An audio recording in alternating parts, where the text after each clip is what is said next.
Hey everyone, thank you for joining us for this evening's event. My name is Nick and I'm one of the event hosts here at Powell's Books in Portland, Oregon. Before we begin, I want to encourage you to check out our lineup of upcoming virtual events by visiting our website at powells.com. If you don't already do so, please follow us on our social media channels via Twitter, Instagram, Facebook, and YouTube. But tonight we are thrilled to welcome Terry Brooks and Sarah Beth Durst.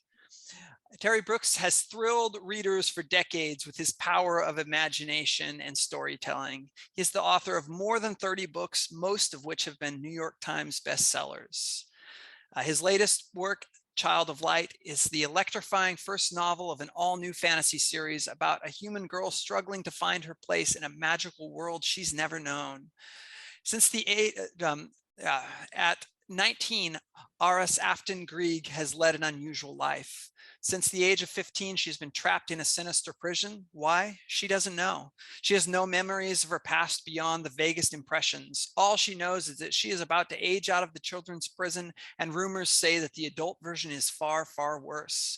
So she has some friends stage a desperate escape into surrounding wastelands, and it is there that Auris's journey of discovery begins. She slowly unlocks truth about herself and her world, and in doing so begins to heal both. So Brooks will be joined in conversation by Sarah Beth Durst, award-winning author of over 20 fantasy books for kids, teens, and adults, including Spark, Drink, Slay, Love, and the Queens of Renthia series, and her newest book, The Bone Maker. So this evening's event will include an audience Q&A. Please use the Q&A button at the bottom of your screen if you'd like to ask a question, as well as if someone has typed a question you'd also like to know the answer to, please upvote that particular question by clicking the thumbs up button. Most importantly, consider supporting Terry and Powell's by purchasing a copy of his books from us. A link to buy Child of Light along with Terry and Sarah's other books will be shared in the chat a couple of times tonight. All right, Terry and Sarah, we're thrilled to have you here and welcome for joining us. Thank you. Thank you so much for having us. Thank you, Powell's Books, for hosting this. I have been so excited for this. Okay, one of the cool things about doing a virtual visit is that I get to use props. So I write epic fantasy like The Bone Maker, about bone magic, Race of Sands, monster racing, Queen of Blood, bloodthirsty nature spirits, because when I was 11 years old, I found this book, Wish Song of Shannara, or Shannara, however you want to pronounce it. Very well read. I remember it. It's been read. That's good. And about 10 years after that, when Terry was on book tour, I got to meet him, and he signed, which is, I think this is probably my favorite of your books, though it's kind of hard to choose. Running with the Demon, which I love. And now, tonight, we are here to discuss your new book, Child of Light, which I loved it. It was awesome. Thank you. I'm so excited for all of you out there to read it. Terry, it was wonderful. Well, you and I go back a ways. We do. I'm not sure exactly how far back we go anymore. Do you remember where we met? I think you weren't even. I wasn't might not have even published been yet. Published at that time, or you were just published, but it was early. I was. We met when I was writing. I just finished writing my first manuscript, and you were on tour with Running with the Demon. And I had like a million questions. You were so gracious and answered all of my questions. And then I got to meet you again when my very first book came out, and I gave you a copy, as we were saying earlier. Well, the consequences have been rather scary as a result of that meeting and subsequent meetings and my involvement with your work.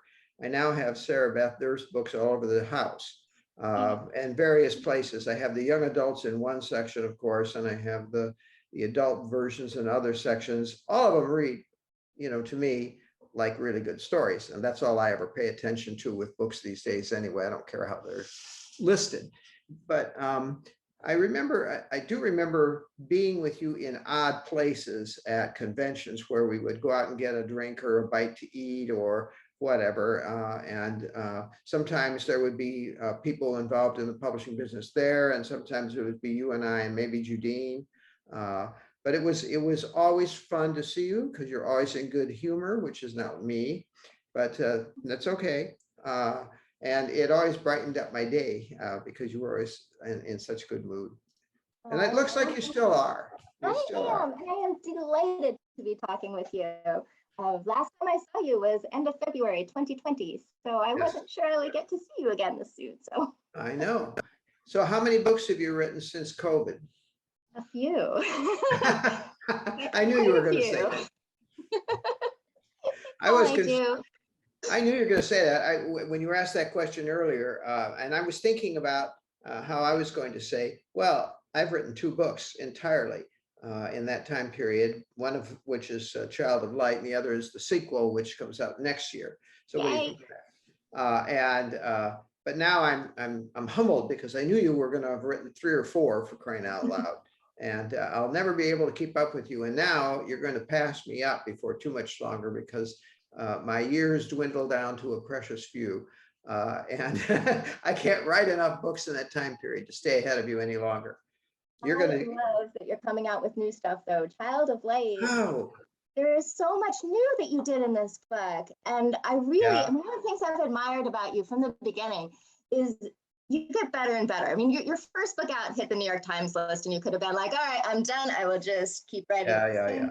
But every book is better. And this one, you take a lot of risks. There's a lot that I haven't seen you do before from an artistic and technical standpoint. And I love that.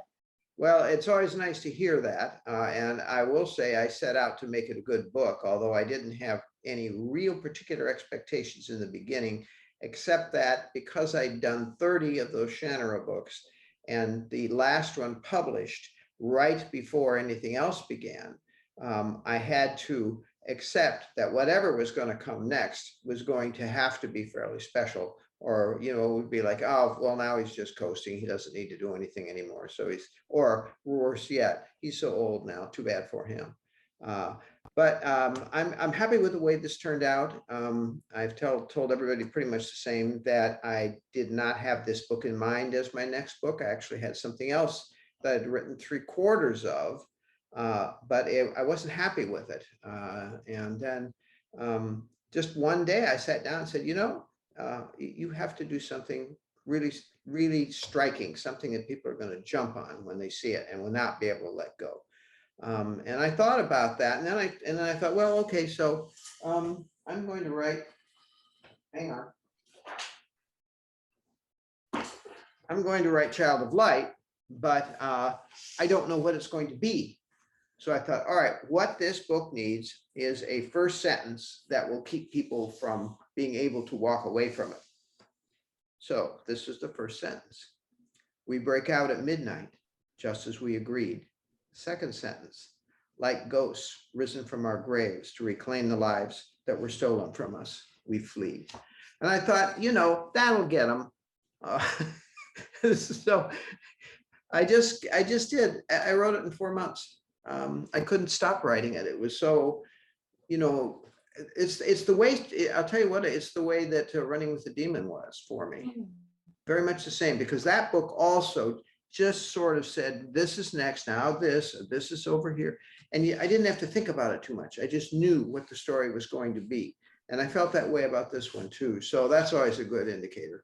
Yeah, absolutely. It has one of the most gripping first chapters, I think, of any of your books. It really sucks you in. And it's such a different choice of the opening. Okay, I have to ask about your choice of point of view. It's in first person present tense, which I haven't seen you use before.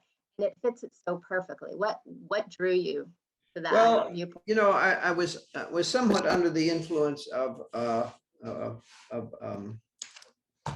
think of her name now. My own fellow author, and I can't think of her name. Anyway, she wrote,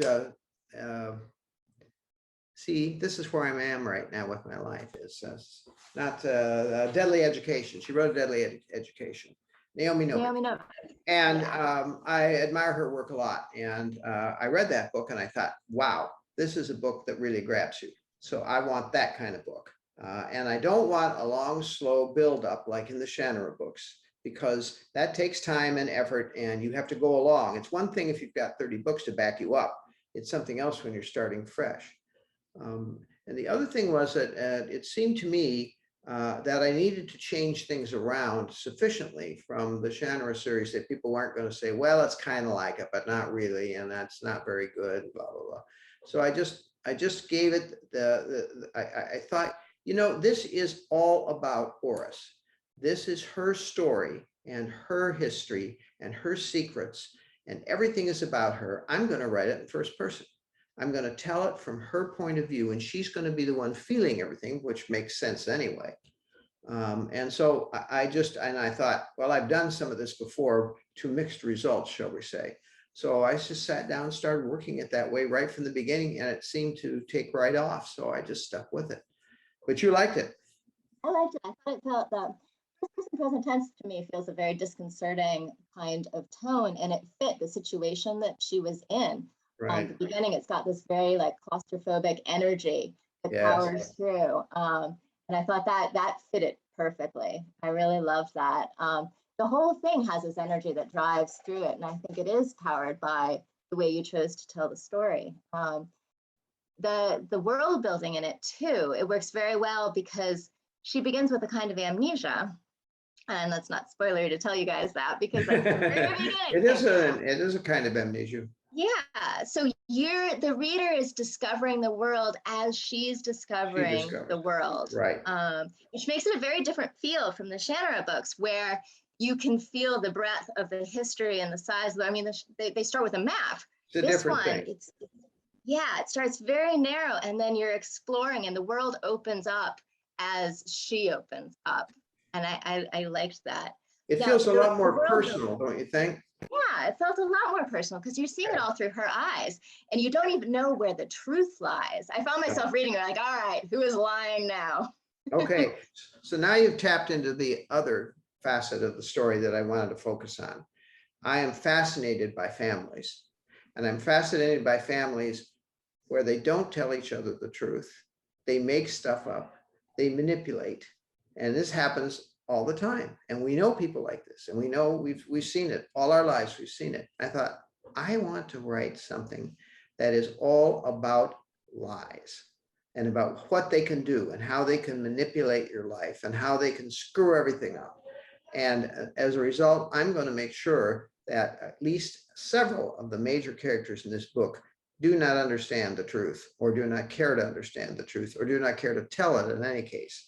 And so that was the other focus. I wanted us to follow her along as she discovers that an awful lot of people are not telling her the truth, and one in particular. And so that she is forced to try to figure out what's going on much of the time through the book, and to doubt some of the other people as a result of the lies that are being told by the person she's relying on. And it's kind of an interesting and different way. I don't know if I could do it quite the same way again, although even in the second book, we have something of that same thing going on. But, you know, once you've done it to the extent that I did it with Child of Light, you have to kind of turn around and walk away from it, I think. Yeah, it was a lot of like peeling back the layers of the lies that would propel it forward. Like, oh, what is she going to learn next? I'm curious, when you approached both the plot and the world building, did you have it planned out ahead of time, or did it unfold organically? Were you discovering it as Auris is discovering it? Yes, very much so. I had the basic breakdown of the Fae world and the human world in place. So I understood that part, although I didn't have the minutia worked out, and I didn't have the specifics laid down. But I had the basic concept of that. Now, beyond that, I wanted to be sure that these two worlds were not friends and did not get along. And then that came down to why, who is at fault for this? What's the reason for this? Why has it gone on? How long has it gone on? And so forth. And build that up, which gives you a whole nother series of scenarios for what you can do with the storyline and how you could take it. What I discovered about halfway through was I can't finish this. There's too much. There's too much for the story. And I'm going to have to carry it over at least one and maybe two more books to cover all of the backdrop. Yeah, I already wrote the next one, don't worry. Okay. And I'll be working on the third one before too much longer. But I love the world enough that I felt that this was necessary, and that there were so many secrets that we hadn't uncovered. For example, in the first book, you really don't find out why Auris can't remember about her younger years. I mean, you've got bits and pieces in there, but you really don't know. How did she end up in the prison? You know, and it goes on like that with things that you could follow through on and do something more. So there was a lot of platform building there in the first book that I was able to say, well, I'll just follow this up in the next book because we don't need it in the first book, but we will need it in the second book after I'm done with it, by golly. And so that was the sort of thinking about it. And when you engage that way with a book, the book does in a sense write itself. It tells you what it needs to be. Your own experience and your own skill set tell you how you need to do it. And that's a special experience when that happens, because it doesn't happen all the time. Sometimes you just write the story, but right? And it is what it is, and it works out how it works out, but you don't have that same closeness with it that you have with the ones you really love. Yeah, you can never predict it before you start writing, which is the one that's going to like flow, and which is the one that's going to like, oh.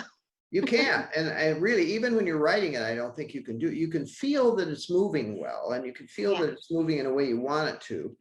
But really, all of the specific aspects of the storytelling are something that are determined during the course of your writing.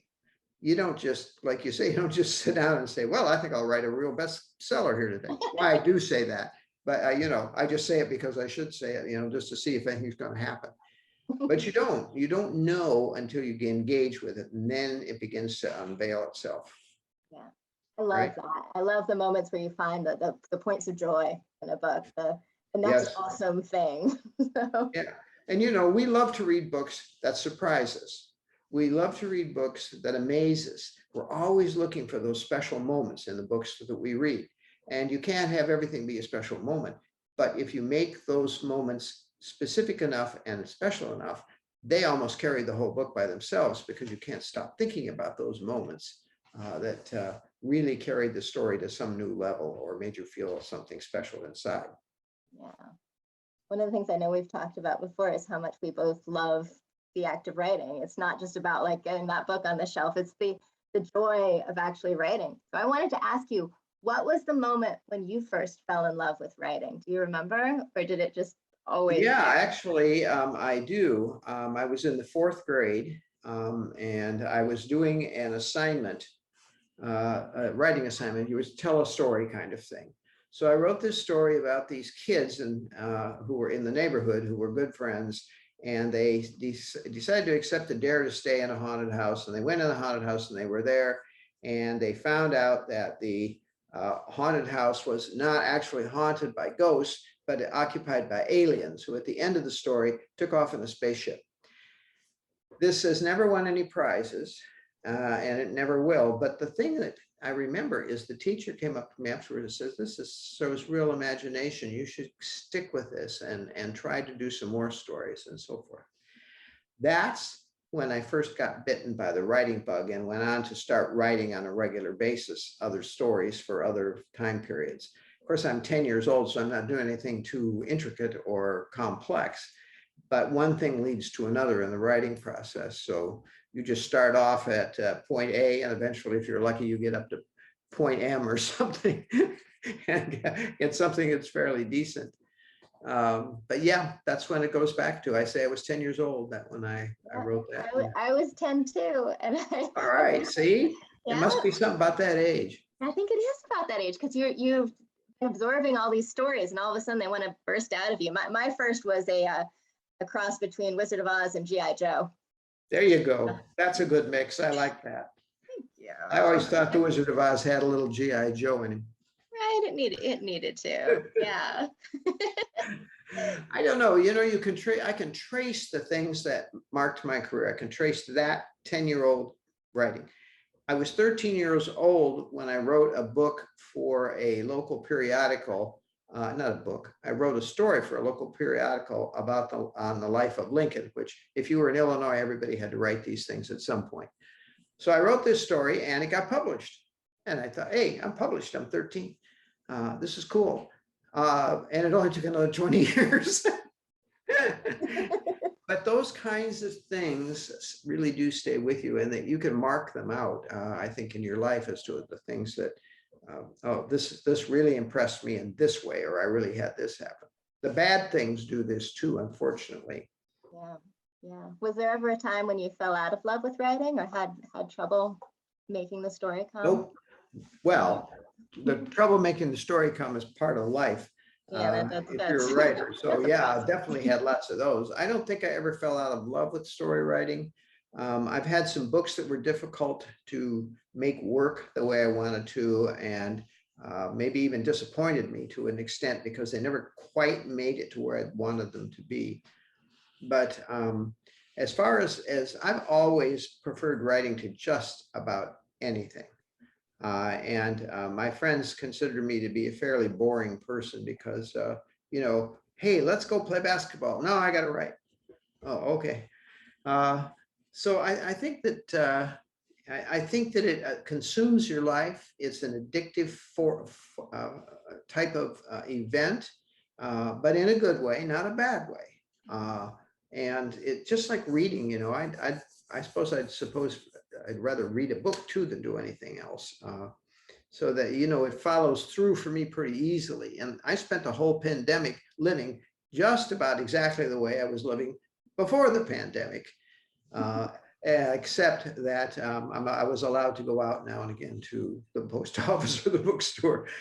But, you know, people say, well, it must be difficult. And I said, yeah, well, not really. I'm sitting here in front of my computer writing my story, which is what I do every day, pretty much. And it's not any different now that there's a pandemic than it was before, except that I'm housebound, which forces me to write. But, you know, I think that if your love of the project is there, that holds you in place. Absolutely. Yeah, I have zero work-life balance. And just anytime my days are free, I'm always writing, and I can't understand why. You know, if I don't write, I'm unhappy. It's honestly that simple. Like, it affects my entire worldview. Does your husband think you're weird? No, he totally supports me. Well, sometimes I'll make statements like, all right, do you think the bear should talk or not talk? And he's like, why do I have these questions? Yeah, why do I have to decide this? But he's pretty used to it now. Yep.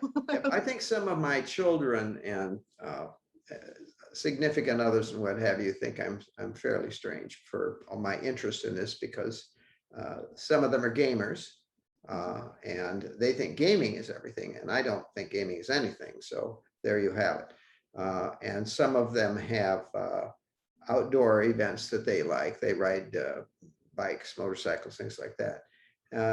And I don't aspire to do that. You know, getting on a bicycle was all I could handle. So I'm sort of stuck with who I am, especially at this stage of things.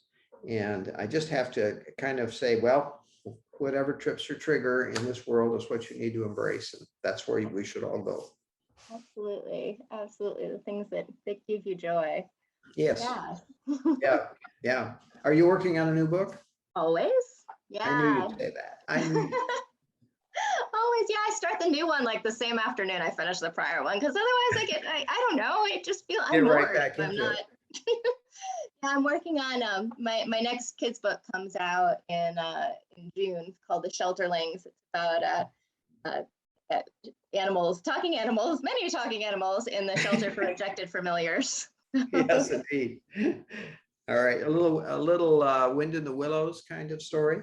Yes, but with a lot of magic. Like, okay. The talking squirrel, the main character, she can only conjure pastries. So like, there's a lot of baked goods. See, now that's good. I like that. I could be friends with that squirrel.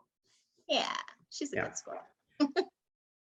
I don't know. I'm at kind of now that I'm on the second book here and completing it, I'm like 3 chapters from doing the end of the edits. All the edits have been given to me. They actually were given to me about 3 months ago, but I got knocked down for about 2 months. So I had to, give it up. Picked it up again about 3 weeks ago and just roared right through it. Now I'm at the last 2 pages, but now fear has set in, because once I finish it, what do I do? Do I go back to that book that I left alone a while back and finish it, as I said I would do to my no less than an editor? Or do I just say, well, I'll let that one go for now, and I'll go ahead and write the third book in this series, and I already know what I want it to be and how I want it to read and who the people are and all that, so I could just jump right into it and I wouldn't lose anything. And then I think, well, but you've got this idea over here about those dragons, and you got this idea over here about the talking cat, and you've got that idea over here about this kid who gets yanked out of his life. Maybe you should do one of those. And then I think, I'll think about it tomorrow. And tomorrow I go through the same thing again. So I'm not sure yet where I'm going to go after this one. I have to give it some serious thought at some point and decide. Yeah, I decide what's the easiest thing to do. No, because it won't work out that way anyway. Oh, no, it really won't. So what is your normal writing day like?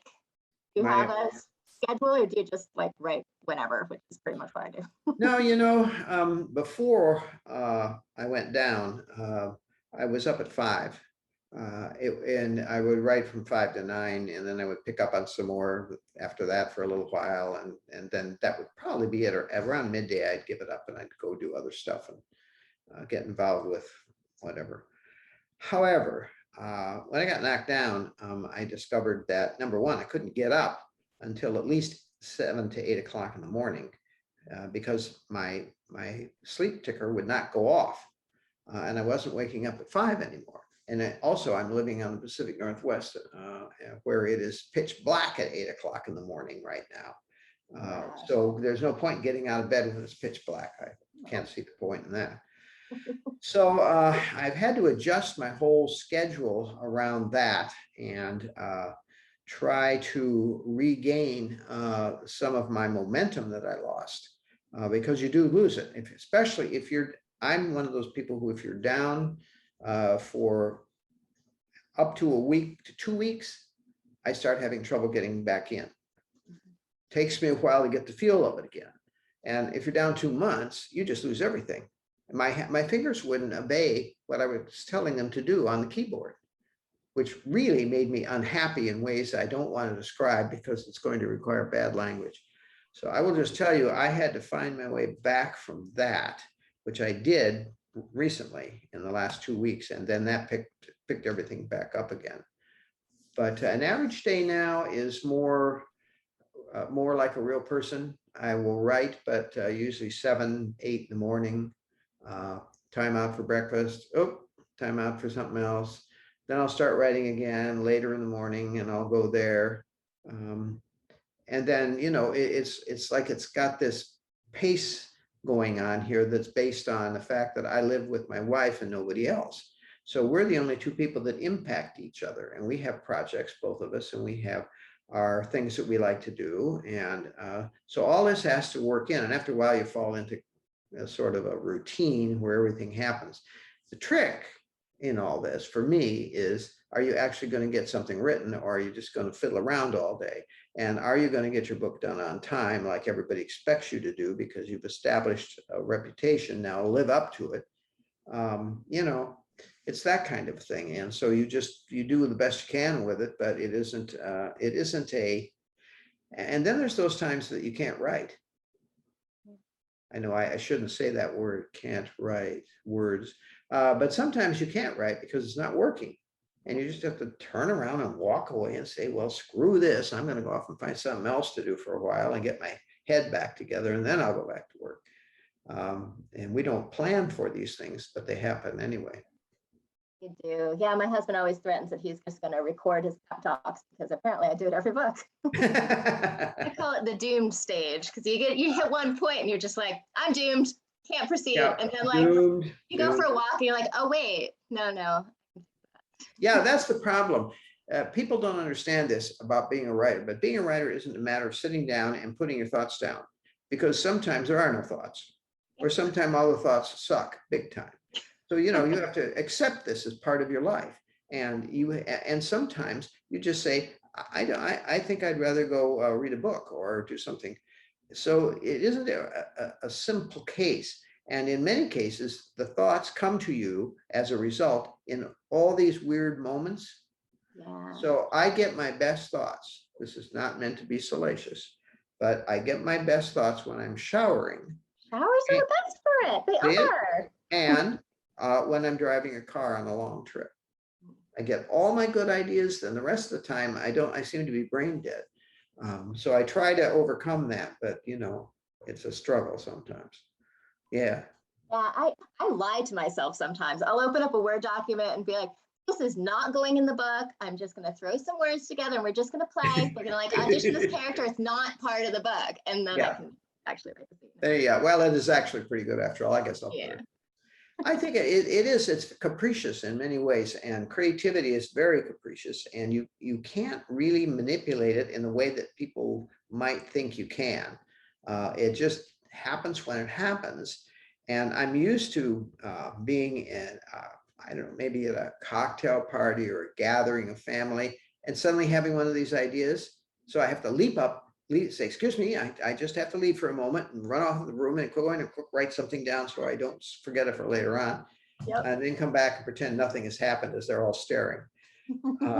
But I do think a lot of it is, that's a lot of what we do is, just respond to the moment, respond to the idea, and then try and make something out of it. Yeah. In the old days, I used to keep a pen and paper by the bed. Maybe you still do this. I did this so that if I had a great idea, I could write it down. And then in the night, I would get up and write it down. I did this for about 2 weeks. And at the end of 2 weeks, I had a bunch of indecipherable scribblings next to my bed. No ideas that made any sense, nothing I could relate to in my world that I was working in. So I said, that's enough of that. I'm not doing any more of that. Try and rely on memory or something. I use a notes feature on my phone, and every once in a while I run into a note that'll just be like, no mermaids. I'm like, what? Why?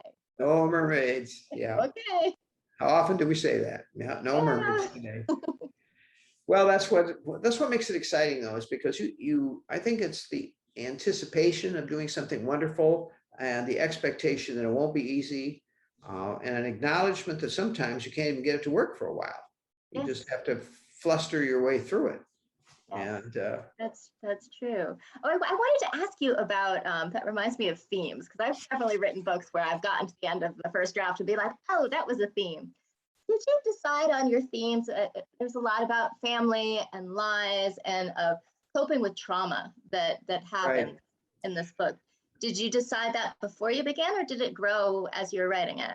Well, in this case, it was preconditioned to be part of the major section of the story.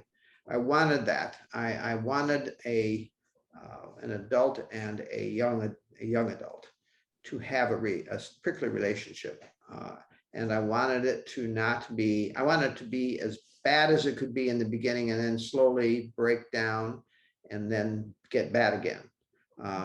So that's where I started with that, and it was interesting to try to do it. You think about, well, I can, I know my mother and my father. I can write about them and when they really pissed me off and how it made me feel. But it's hard. It's harder than you think to get the words that describe it in the right way and to get the feeling that you want to get from a readership that will convey what you're trying to do, rather than make you sound like a harridan or whatever. I've struggled with it. I didn't struggle with it in this book, though. In this book, I had it right from the beginning, and like I said, it was unusual in that way. It was like running with a demon. It was that kind of story, and it's a gift. I can already tell you the second book is not quite the same thing for me. It's been a tougher road to hoe. It was almost like living up to the first book. Can I make this book be as compelling as I think the first book is? And we'll see what people think. It's hard sometimes to get that little voice in your head, like, let me do the work, quiet brain. So who are you reading these days? Anybody in particular that you love? I've been over the pandemic, I've probably read like at least 2 or 3 times the Murderbot Diaries books. Oh yeah, Martha Wells. I love them so much. Her voice in that is just fantastic. Pretty wonderful. Yeah, it really is. How about you? Well, I've read a lot of weird stuff. I read a book called Once Were Wolves, which was written by, this is going to get weirder here in a minute. It was written by a young Scottish writer. I believe she's Scottish, or maybe she's Canadian. I can't remember now, but she's Outback type. connections. And her first book was about a young woman who is an environmentalist, but a rabid environmentalist, and at the same time that the world is ending, she's trying to track the Arctic terns to the South Pole. Now, you would think, I looked at this and Judine said, you must read this book. And I thought, I must not read this book. But I finally gave in and read it, and I could not put it down. And it was true also of the Once Were Wolves book. They were just compelling and wonderful. And so those are the kind of books I'm always looking for. I do a lot of reading in science fiction, fantasy, mostly in fantasy, in detective stories of one kind or another, police procedurals, that sort of thing. I read a fair amount of literary fiction by certain Lauren Groff, I think is wonderful, although this current book is beating me down. And Amor Tolls, it's just astonishing. Those kinds of people. But what I'm always trying to do is get to something that feels like they've reached that pinnacle that you want every writer to reach, and that leaves you just breathless with, envy, lust, whatever. So you feel like, I want to write that book. Damn it, I should have written that book. Why didn't I write that book? But you get enamored of it, and you love the style and the language. And I'm always looking to be transported out of my ordinary world into some other world. And it happens, but you have to really work at it. If you can spend your life like I do, where you don't do anything but read or write, it's easier. Anyway. You find when you're at different stages of the writing process that you're drawn to particular kinds of books, or that you can't read when you're at a particular stage, or is that just... Yeah. It happens. Yeah, there's sometimes I'll be reading a book and just I can't shut off my editor brain, and I'm like, well, if I'd written this in, and like, stop, it's not. Well, and it's one of the reasons I quit reading science fiction and fantasy, because I found myself critiquing it all the way through with a red pencil and saying, well, I would have done this. Oh, this is wrong right here. And I'm thinking, didn't anybody screen this book after, Did you read, have you read T.J. Klune? Yes. Isn't that a wonderful book? House in the Cerulean Sea. That was, that was one I got to the end and I flipped back to page 1. It was I know.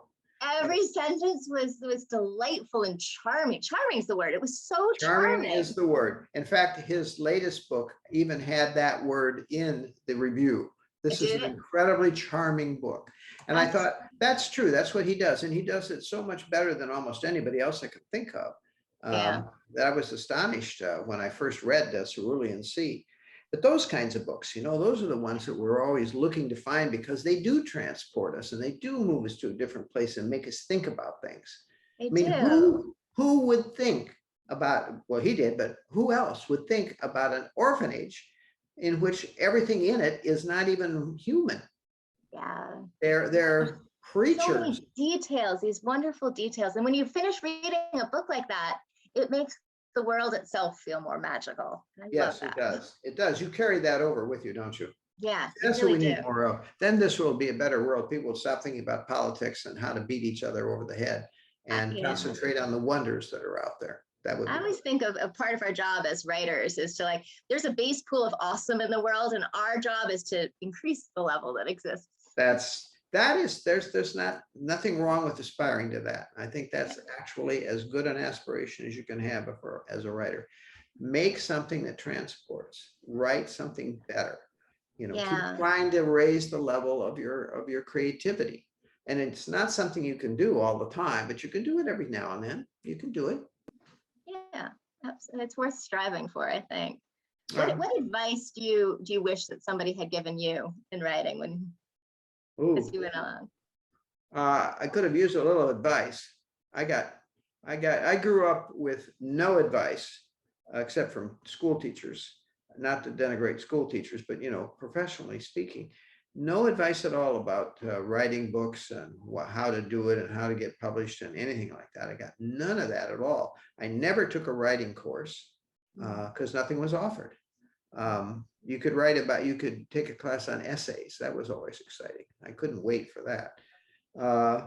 And I had no help at all in getting published because I didn't know anything about it. I didn't know any authors. And so I was operating on a dead plate in terms of what I could do. But I got lucky. Better to be lucky. And I got lucky because I got my book to, of all people, the Del Rey's at Del Rey Books. And she looked at this and said, well, I think this might have some promise, and gave it to Lester. Lester took the book. He loved it. He loved the idea of another Tolkien book. And he said, I'm going to take this book and prove what I've always believed, that nobody's publishing Tolkien because they think he wrote the book and that's the end of it. And that you can write other books that have those attributes and have some success. And of course, he was right. He persevered on it. He got it done, he put it out there. And of course, it sold millions of copies. And it was, and you know, I'm still in the weeds. I still don't know what's going on because I'm back in Illinois out in the cornfields. And they're saying, well, guess what? You're on the bestseller list. And I thought, oh, that's nice. I wonder where. And they would say, oh, this book has been selected as something or other, or it's on the Times bestseller list, and so on and so on. And I thought, well, that's kind of nice, but I didn't attach anything to it. You know, it seemed like I just thought everybody had this happen. And I was just the latest one to do it. I really was that naive. I love that.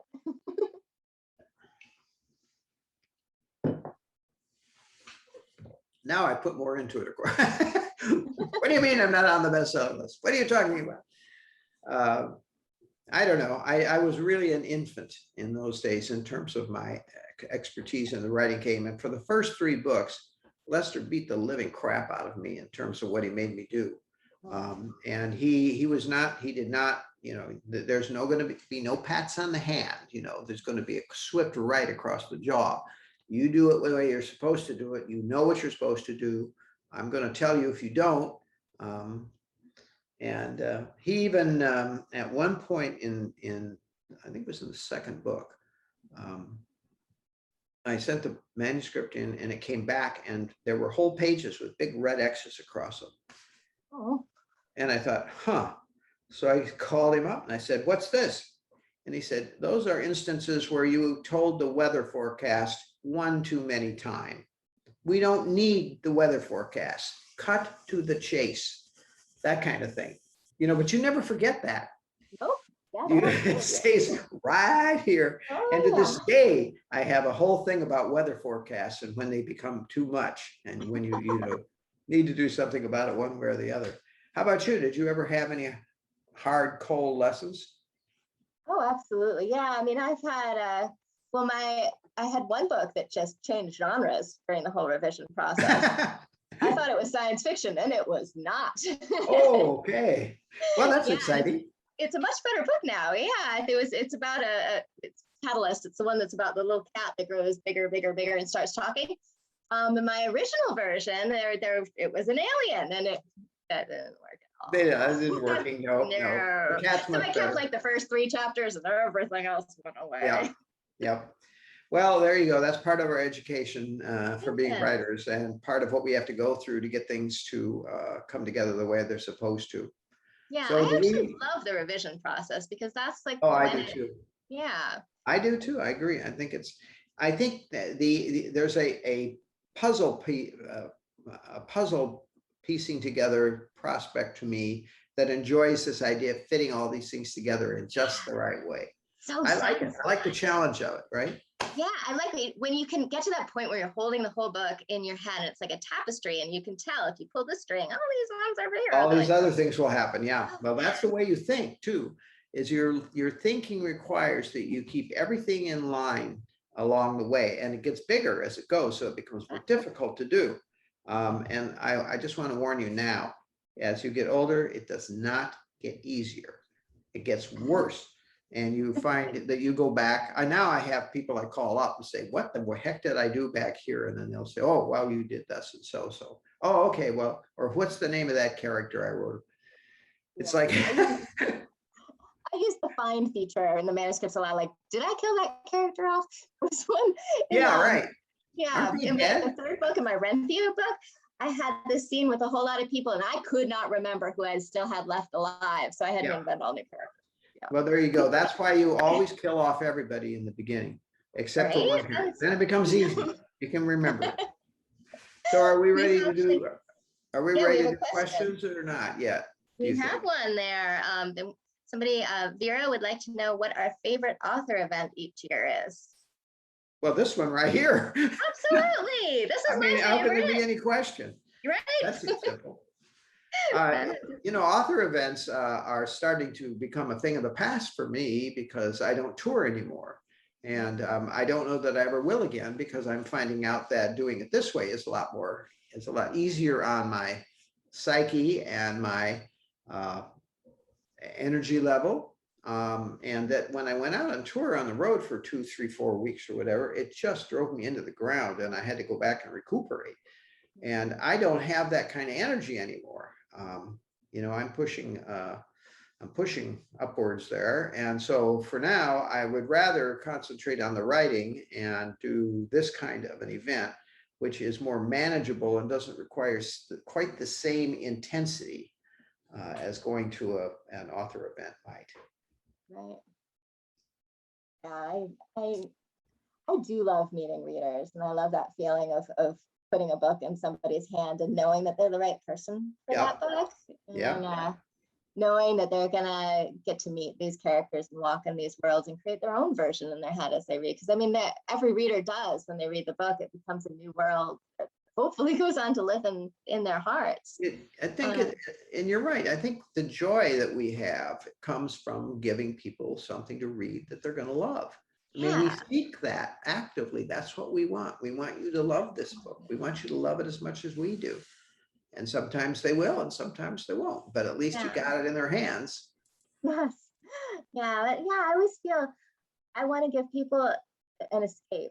And people use that like escapist literature, like that's a bad thing, but I think it's essential. People need a place to go where they can heal themselves a little bit before they go back out to face the world again.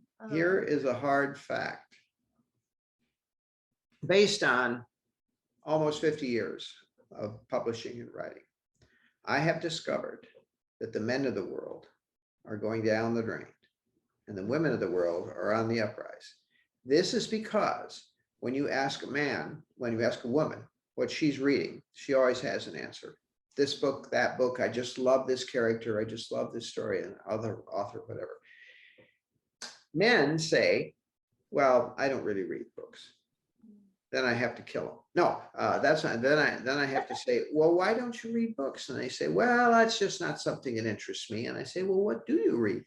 Oh, I read sports magazines and sports news, and I read a lot of nonfiction, and I guess that's about it.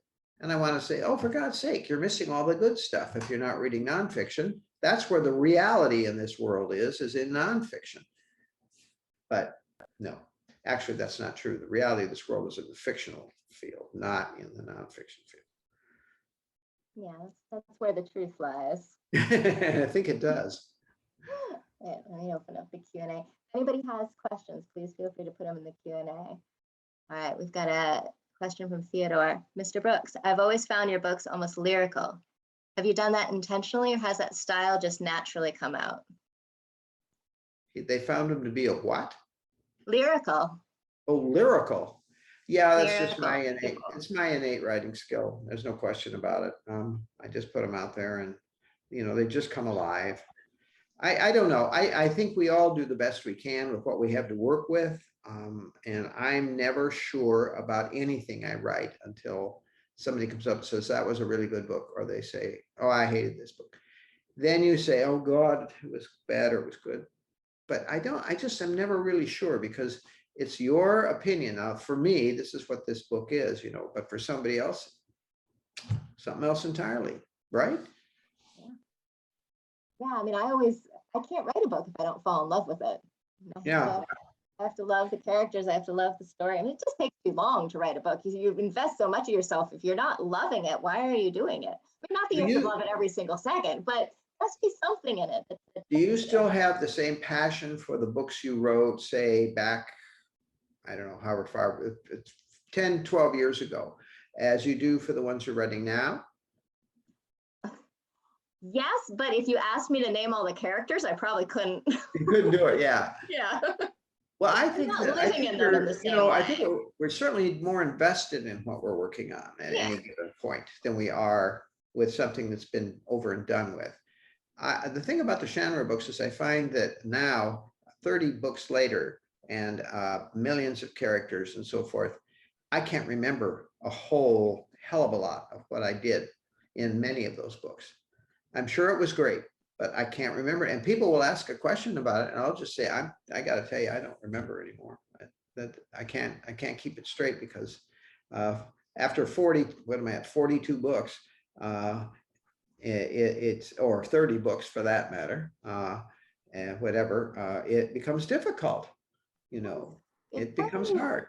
It's so embarrassing. I'll get these book events, I'll get these questions like, okay, why did you make the decision to make that woman look like a spider? And I was like, you look like a spider. That's it. You said it. Yeah, it's funny. I mean, I do find that when I'm working on a book, I'm in that book, I'm in that world. And Right. I feel like it's a survival thing because if Yeah. you don't hear the voice or whatever, it's not going to come out right. So I don't want to be stuck in that prior book. But Well, I think that, and I think that when you're working on a book, that consumes all of your energy and your focus, unless there's some corollary that carries you back over to another book. So you do tend to push all the rest of them aside because they're done. There they are. Go and read them. Have a good time. And it's unfair of people then to ask you questions about characters from 2 books ago or 4 books ago or whatever. I agree. It's totally unfair. They need to be more rational. Yes, yes. There should be a rule about that sort of thing. Yeah, it is funny because you finish a book and then you do the book events for the book like a year after. I'm like, haven't you read that yet? Yeah. And every so often somebody does come up and say, well, you know, back in, well, it doesn't even matter how far back they say in Elfstones of Shannara, you wrote that so-and-so did so-and-so on this page. And then on page whatever, you wrote, you know, that they had not blue eyes, but brown eyes. What happened? And I'll say magic. Good answer. Elves, they mess with your work all the time, and it's something you have to get used to. It's difficult, but you know. Oh, there's another question that popped into the chat from Anne Greenfield. I love your work. I'm wondering how your writing has changed and whether you think you've changed the way you represent female characters over the years. I think your writing changes no matter who you are and what you do, unless you're stuck in a, I don't know, cement block or something. Our writing evolves and changes all the time, and I've certainly seen that to be true. I didn't think that was true when I started. I thought, well, my writing will always be my writing, and I'll always recognize it, always be the same. And about 40 years in, I thought my writing isn't the same at all anymore. My interests are different, my life is different, and you have to expect all these things to grow and change. Female characters, I'm not sure that that's even true, Anne. Because I think I've always pretty much portrayed female characters in the same way through all my books. They're usually strong. Usually one of the females in my family is the inspiration for that character. I live in a matriarchy and I have to learn to survive. This is one of the ways you do it.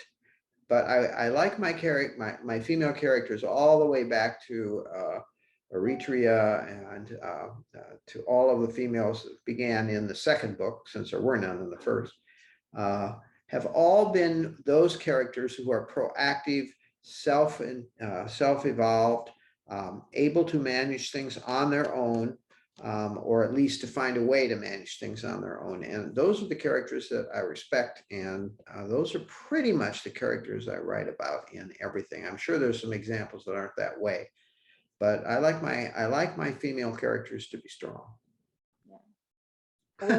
Auris in Child of Light. One thing I thought was very interesting that you did with Auris is as her sense of self evolves, her Mhm. sentence structure changes.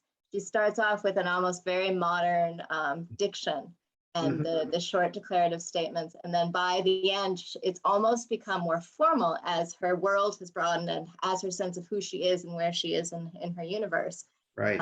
comes in. I really enjoyed that. Well, good. I'm glad you saw that. And I think that you want to see, you know, the one thing you have to do that's hard, and we don't talk about this enough except in writing classes, is, you know, your characters need to start out in one spot and end in another spot. There has to be evolution. And they don't all have to be the same, and they don't all have to have major, you know, uh, evolutions to deal with. But for the most part, your main characters always do. They have to be different at the end of the book than they are at the beginning of the book. And we're not talking about hairstyle. We're talking about their insights, their life experience, what they've discovered about themselves.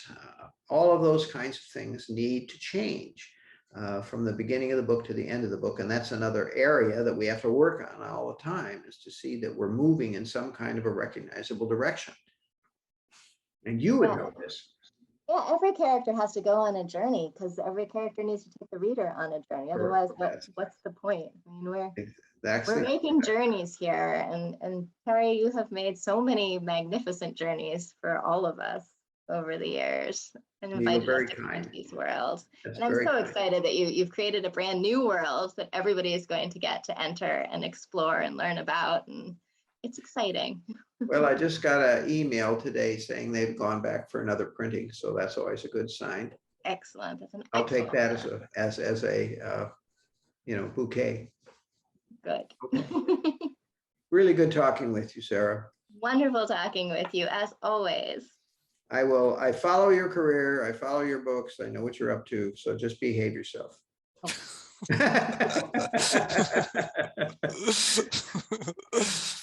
Well, thank you so much both for joining us this evening. It was great to hear you talk about all kinds of stuff and all that cool stuff. So, and thank you for everyone who asked questions, and thank you for everyone else out there joining us for this whole thing. Please consider purchasing a copy of Terry's new book by visiting us at powells.com. And while you're there, please check up our lineup of upcoming virtual events. And we look forward to seeing you at another one again soon. All right, everyone, have an excellent evening. Bye-bye. Bye, everyone. Bye, everyone. Thanks.